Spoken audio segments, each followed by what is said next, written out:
Bugun men juda muhim masalani tushuntiraman. 1 avgustdan boshlab qariyalarga berilishi aytilayotgan prezidentning 20 million so'mlik mablag'i nimaga sarflanishi mumkin? Kim bu yordamdan umid qilsa bo'ladi? Kim esa oldindan hujjatlarini tekshirib qo'yishi kerak? Bu mavzu har bir oilaga tegishli. Chunki deyarli har bir xonadonda ota-ona, bobo-buvi, yolg'iz yashayotgan keksalar yoki pensiya yoshidagi qarindoshlar bor. Eng muhimi, odamlar orasida bu pul hammaga beriladimi? Naqd qilib olish mumkinmi? Doriga ishlatsa bo'ladimi? Kommunalga to'lasa bo'ladimi? Bolalar olib qo'ysa nima bo'ladi degan savollar ko'paygan. Men bugun shularni oddiy tilda misollar bilan tushuntiraman. Videoni oxirigacha ko'ring. Chunki bitta noto'g'ri tushuncha sababli odam puldan, imtiyozdan yoki o'z huquqidan bexabar qolishi mumkin. Hozir kanalga obuna bo'ling, like bosib qo'ying. Chunki bunday ma'lumotlar aynan vaqtida eshitilsa foyda beradi. Avval qanday edi? Keksalarga yordam masalasi ko'pincha umumiy tartibda ko'rilardi.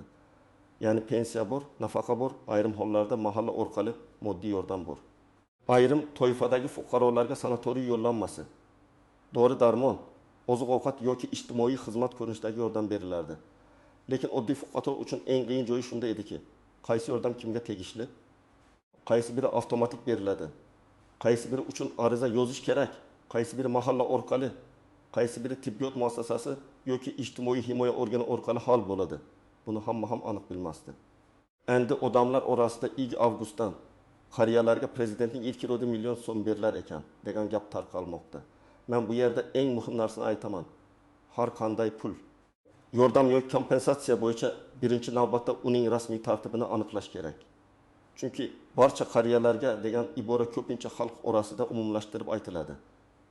Lekin hujjatda yosh, ijtimoiy holat, sog'liq holati, ro'yxatda turish muhtojlik darajasi yoki yolg'izligi, nogironligi, pensiya yoki nafaqa olishi kabi mezonlar bo'lishi mumkin.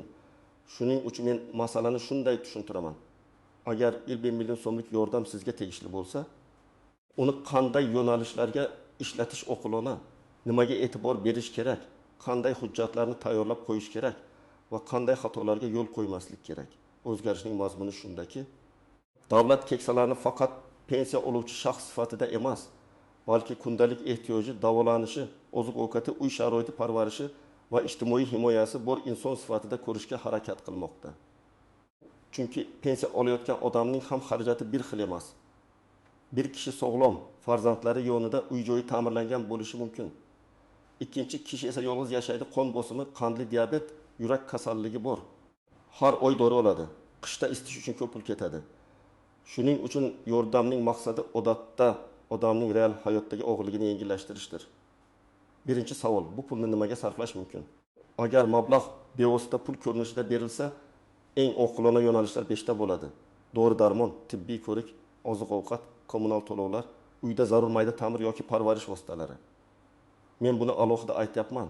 Chunki keksalar uchun 1 million so'm katta yordam bo'lishi mumkin. Lekin noto'g'ri sarflansa 2-3 kunda tugab ketadi va eng zarur muammo baribir qoladi. Masalan, 72 yoshli ota har oy pensiyasidan 4-7 ming so'm doriga sarflaydi deylik.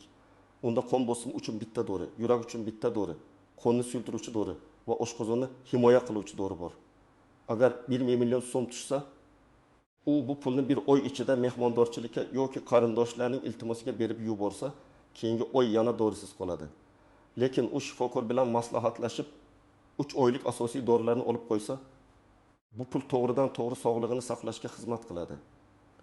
Bu yerda eng to'g'ri yo'l avval shifokor yozgan retseptni tekshirish, dorixonada narxlarni solishtirish, kerak bo'lsa arzonroq analog bo'ruqligini so'rash. Keyin xarid qilish. Ikkinchi misol, 68 yoshli ona yolg'iz yashaydi. Pensiyasi bor, lekin qishda gaz, elektr, suv va chiqindi to'lovlari yig'ilib qolgan. U 21 million so'mni olganda birinchi navbatda qarzdorlikni yopishi mumkin. Nega? Chunki kommunal qarz ko'payib ketsa, keyin jarima, ogohlantirish, xizmat cheklanishi kabi muammolar chiqadi. Ayniqsa keksalar uchun qishda issiqlik, elektr va gaz hayotiy ehtiyoj. Shuning uchun pulning bir qismini kommunal to'lovga ajratish juda to'g'ri qaror bo'ladi. Masalan, 600 ming so'm gaz va elektrga, 300 ming so'm suv va chiqindiga, qolgan 600 ming so'm oziq-ovqat va doriga ketishi mumkin. Uchinchi misol. Otdan so'ng yoshli bu yurishga qiynaladi. Unga tayoq, qon bosimini o'lchaydigan apparat, pampers, nam salfetka, maxsus oyoq kiyim yoki ortopedik vosita kerak bo'lishi mumkin. Ko'p odam bunday narsalarni mayda xarajat deb o'ylaydi. Lekin aslida keksaning kundalik hayotida juda katta farq qiladi. Qon bosimini o'lchaydigan apparat 300-500 ming so'm atrofida bo'lishi mumkin. Yaxshi tayoq yoki yurish moslamasi ham arzon emas. Agar pul shunga sarflansa, bu shunchaki xarajat emas, balki yiqilish, jarohat, shifoxonaga tushib qolish xavfini kamaytiradigan investitsiya bo'ladi. 4-misol, bir qariya farzandlari bilan yashaydi. Oziq-ovqati yetarli, dorisi ham bor. Lekin ko'z o'ynaga eskirgan. U gazeta o'qiy olmaydi, telefondagi xabarni ko'ra olmaydi. Dorining nomini adashtiradi. Bunday holatda 20 million so'mning bir qismini ko'z shifokoriga borish, ko'zoynak buyurtma qilish yoki zarur tekshiruvdan o'tishga sarflash mumkin. Chunki ko'rish qobiliyati pasaysa, odam dorini noto'g'ri ichishi, pul sanashda adashishi, ko'chada yiqilishi yoki firibgarlarga aldanishi osonlashadi. 5-misol, keksaning uyida eshik qulfi buzilgan, derazadan sovuq kiradi, hammomda tutqich yo'q, zinapoya sirpanchiq. Bular oddiy uy ro'zg'or masalasidek ko'rinadi, lekin qariya uchun xavfsizlik masalasi. Menga 5 million so'mga katta ta'mir qilib bo'lmaydi. Lekin eshik qulfini almashtirish, hammomga tutqich o'rnatish, sirpanmaydigan gilamcha olish, derazani ziklatish, elektr simini tuzatish mumkin. Ayniqsa yolg'iz yashovchi keksalarda bunday kichik ishlar katta xavfning oldini oladi. Endi kimlar ko'proq e'tibor berishi kerak? Birinchi navbatda yolg'iz yashaydigan keksalar, 70 yoshdan oshganlar, nogironligi bor fuqarolar, doimiy dori ichadiganlar, pensiya juda kam bo'lganlar, farzandlari chetda ishlaydigan yoki doimiy yordam bera olmaydiganlar. Shuningdek, mahalla ro'yxatlarida muhtoj sifatida ko'rsatilgan temir daftar, ayollar daftari, yoshlar daftari yoki ijtimoiy himoya ro'yxatlariga aloqador oilalarda yashaydigan keksalar ham o'z ma'lumotlarini tekshirtirib qo'yishi kerak. Kimlar ortiqcha xavotir qilmasligi mumkin? Agar odamning pensiyasi o'z vaqtida tushayotgan bo'lsa, hujjatlar joyida bo'lsa, bank kartasi ishlayotgan bo'lsa, mahalla bilan aloqasi uzilmagan bo'lsa, yashash manzili propiskasi aniq bo'lsa, unda asosiy xavotir hujjat emas. Mablag'ni to'g'ri rejalashtirish bo'ladi. Lekin baribir menga tegadimi yoki yo'qmi degan savolga faqat rasmiy manba, mahalla mas'uli, ijtimoiy himoya xodimi yoki pensiya organi javob berishi mumkin. Eng katta xato. Hamma qariyalarga avtomatik beriladi deb o'tirish. Men tajribamda ko'p ko'rganman. Odam yordamga haqli bo'lishi mumkin, lekin hujjatida bitta ma'lumot eskirgan bo'ladi. Masalan, yashash manzili boshqa joyda. Bank kartasi muddati tugagan, telefon raqami o'zgargan, pasport yoki ID karta ma'lumotlari yangilanmagan, nogironlik hujjati qayta ko'rikdan o'tmagan. Natijada mablag' kechikadi yoki odam umuman xabarsiz qoladi. Ikkinchi xato. Pulni boshqa birovning kartasiga tushirishga rozi bo'lish. Agar yordam keksaning nomiga berilsa, imkon qadar uning o'z bank kartasi, o'z hisob raqami yoki qonuniy vakili orqali rasmiy tartibda olinishi kerak. Ota, kartangiz ishlamayapti. Mening kartamga tushirtiramiz. Bu men olib beraman. Amaki, siz tushunmaysiz. Men hal qilaman degan gaplar ba'zan yaxshi niyat bilan aytiladi, lekin ba'zan suiiste'molga olib keladi. Keksaning puli uning roziliksiz ishlatilsa, bu axloqan ham, huquqan ham noto'g'ri. 3-nozik joy, naqd pul va maqsadli to'lov farqi. Ba'zi yordamlar naqd yoki kartaga pul ko'rinishida beriladi. Ba'zilari esa maqsadli bo'ladi. Masalan, dori, oziq-ovqat, protez ortopediya vositasi, sanatoriy, kommunal kompensatsiya yoki xizmat ko'rinishida. Agar yordam maqsadli bo'lsa, uni xohlagan narsaga ishlatib bo'lmasligi mumkin.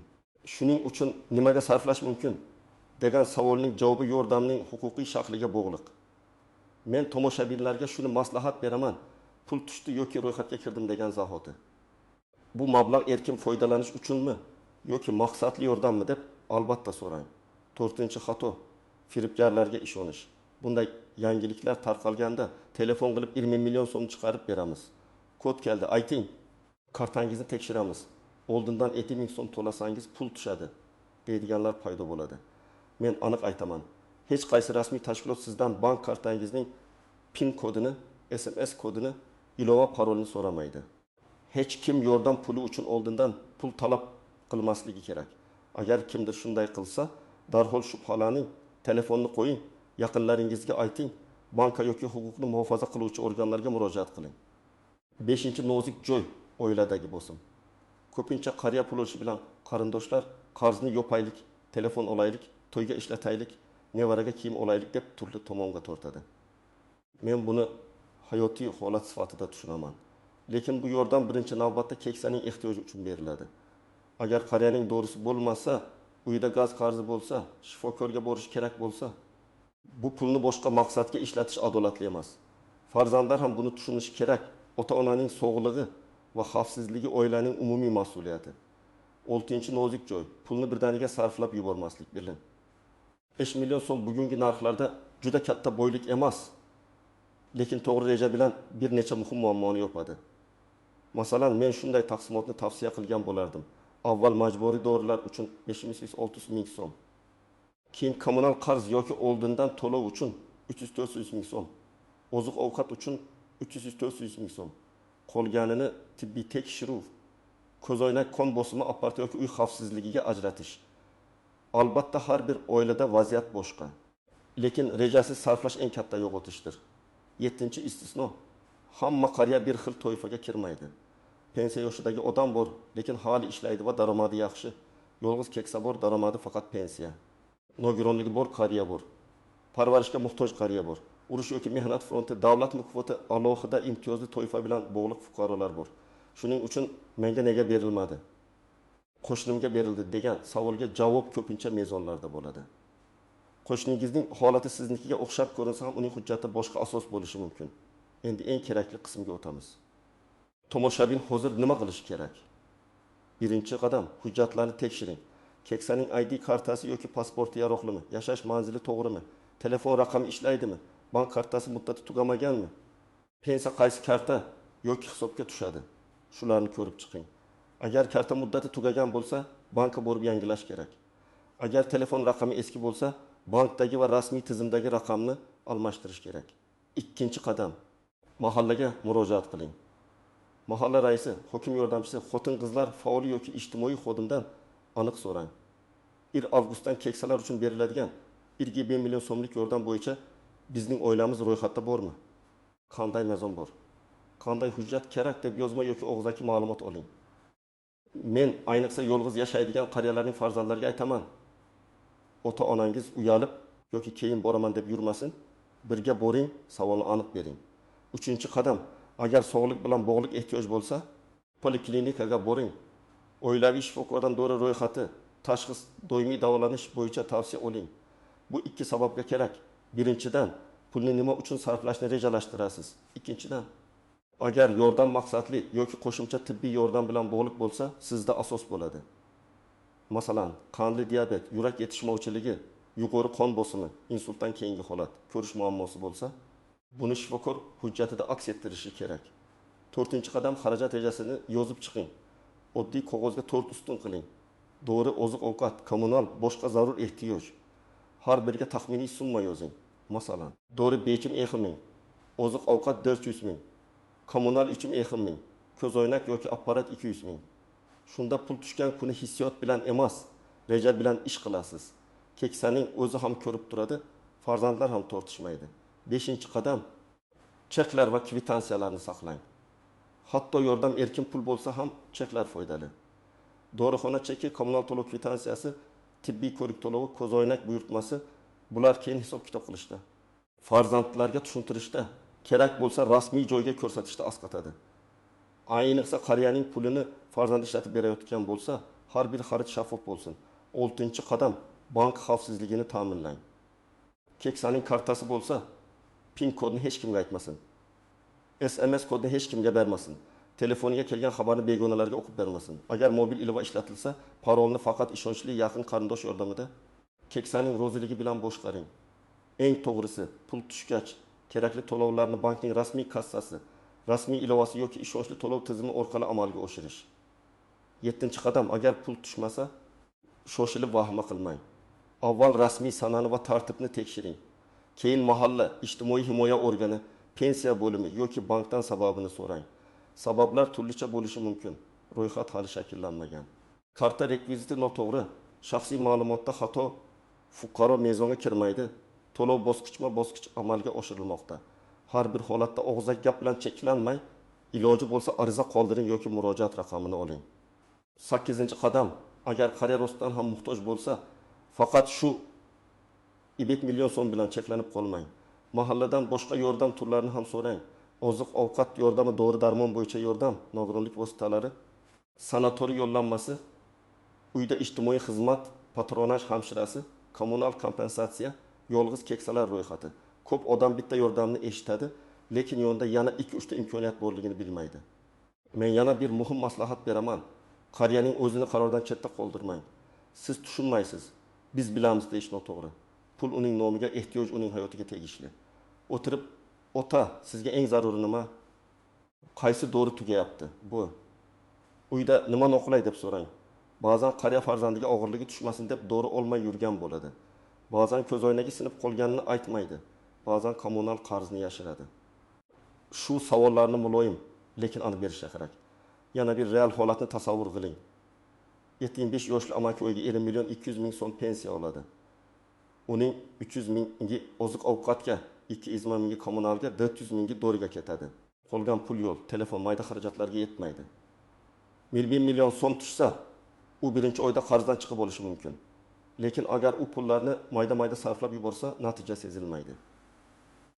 Shuning uchun men bunday odamga avval 3 oylik eng zarur dorini, keyin kommunal qarzni, keyin uzoq saqlangan oziq ovqatni tavsiya qilaman. Un, yog', guruch, grechka, choy, shakar, konservalangan mahsulotlar, gigiyena vositalari.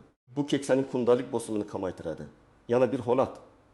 69 yoshli ona farzandlari bilan yashaydi, lekin o'z ehtiyojini aytishga tortinadi. Pul tushishi bilan oilada umumiy ro'zg'orga ishlatamiz deyishlari mumkin. Men bunday oilalarga aniq aytaman, umumiy ro'zg'or ham kerak, lekin avval onaning shaxsiy ehtiyoji ro'yxat qilinsin. Uning dori qutisi ochib ko'rilsin, qon bosim apparati bormi? Ko'zoynagi to'g'rimi? Oyoq kiyimi qulaymi? Qishda kiyadigan issiq kiyimi bormi? Chunki keksa odam ko'pincha o'ziga oxirida pul sarflaydi. Lekin yordamning maqsadi aynan uning hayotini yengillashtirish. Agar siz qariya bo'lsangiz, men sizga shuni aytaman. O'z huquqingizni so'rashdan uyalmang. Mahallaga borish, savol berish, hujjat so'rash, bankdan tushuntirish talab qilish uyat emas. Bu sizning qonuniy manfaatlaringiz. Agar siz farzand bo'lsangiz, ota-onangizning hujjatini tekshirib berish, shifokorga olib borish, pulini rejalashtirishda yordam berish sizning hurmatingizning amaliy ko'rinishi. Faqat bitta narsani unutmang. Yordamni boshqarishda qariyaning roziligi va manfaatini birinchi o'ringa qo'ying. Xulosa shuki, 1 avgustdan keksalar bilan bog'liq 1 million so'mlik yordam masalasida eng muhim narsa 3 ta. Birinchisi rasmiy tartibni aniqlash. Ikkinchisi hujjat va bank ma'lumotlarini tekshirish. Uchinchisi pulni dori, oziq-ovqat, kommunal, tibbiy ko'rik va xavfsizlik kabi haqiqiy zarur ehtiyojlarga sarflash.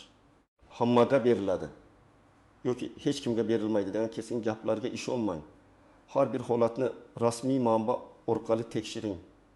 Men sizdan so'rayman, sizning hududingizda bu 1 million so'm bo'yicha qanday ma'lumot berilyapti? Mahal nima deyapti? Bank nima deyapti? Kimdir ro'yxatga kirganmi? Izohlarda yozing. Boshqa tomoshabinlar ham foyda oladi. Videoga like bosing, kanalga obuna bo'ling, yaqinlaringizga yuboring. Ayniqsa ota-onasi, bobo-buvisi borlarga yuboring. Chunki bitta to'g'ri ma'lumot keksaning dori darmonini, kommunal to'lovini yoki sog'lig'ini saqlab qolishi mumkin.